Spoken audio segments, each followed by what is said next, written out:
बहुत समय पहले एक सुनसान रेगिस्तान के बीच एक टूटी फूटी झोपड़ी थी।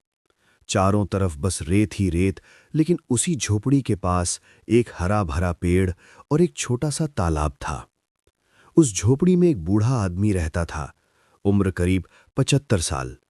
झुका हुआ शरीर, कांपते हाथ और आंखों में अजीब सा इंतजार।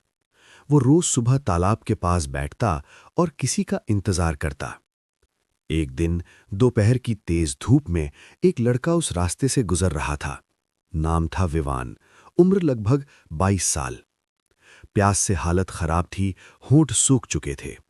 वो लड़खड़ाता हुआ झोपड़ी तक पहुंचा और बोला, बाबा, थोड़ा पानी मिल जाएगा? बूढ़े आदमी ने उसे गौर से देखा, फिर बिना कुछ कहे अंदर गया और पानी ले आया। विवान ने पानी पीते ही राहत की सांस ली। क्या मैं आज रात यहां रुक सकता हूं? उसने पूछा। बूढ़ा आदमी हल्का सा मुस्कुराया। रुक जाओ, मुझे भी किसी का साथ अच्छा लगेगा। रात को दोनों खाना खाकर सो गए, लेकिन आधी रात को विवान की नींद खुली। उसे लगा जैसे बाहर कोई हलचल हो रही है। वो धीरे से बाहर गया और जो उसने देखा वो देखकर उसके होश उड़ गए। तालाब के किनारे एक जवान लड़की खड़ी थी, बहुत सुंदर, लेकिन रो रही थी। विवान चुपचाप छिपकर उसे देखने लगा। लड़की धीरे धीरे पानी में उतरी और जैसे ही उसने डुबकी लगाई, वो अचानक गायब हो गई। विवान डर गया और तुरंत वापस झोपड़ी में आ गया।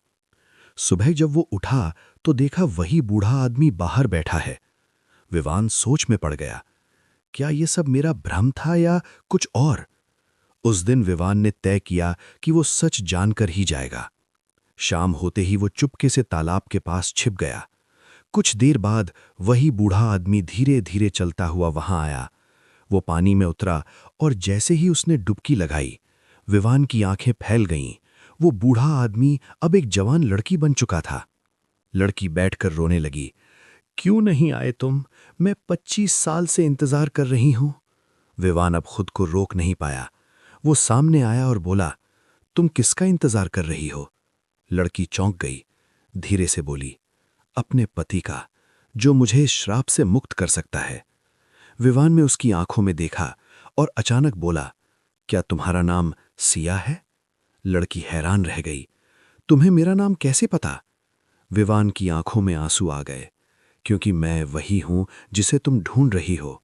विवान ने बताया, 25 साल पहले जब तूफान आया था, मैं बहकर दूसरे गांव पहुंच गया था। मैंने तुम्हें बहुत ढूंढा, लेकिन कभी नहीं मिला। लड़की रोते हुए बोली, मुझे एक साधु ने श्राप दिया था। दिन में मैं जवान रहती हूं और रात में बूढ़ा बन जाती हूं। और श्राप तभी टूटेगा जब तुम मुझे पहचान कर मेरे साथ इस तालाब में डुबकी लगाओगे। विवान ने उसका हाथ पकड़ा। अब और इंतजार नहीं। दोनों ने साथ में तालाब में डुबकी लगाई। कुछ पल के लिए सब शांत हो गया। फिर जब वे बाहर आए तो इस बार न कोई बूढ़ा था, न कोई श्राप, सिर्फ दो लोग जो सालों बाद फिर से एक हो गए थे। उस दिन के बाद वो झोपड़ी फिर से बस गई। रेगिस्तान अब सुनसान नहीं रहा और वो तालाब अब सिर्फ पानी नहीं, बल्कि एक चमत्कार बन गया।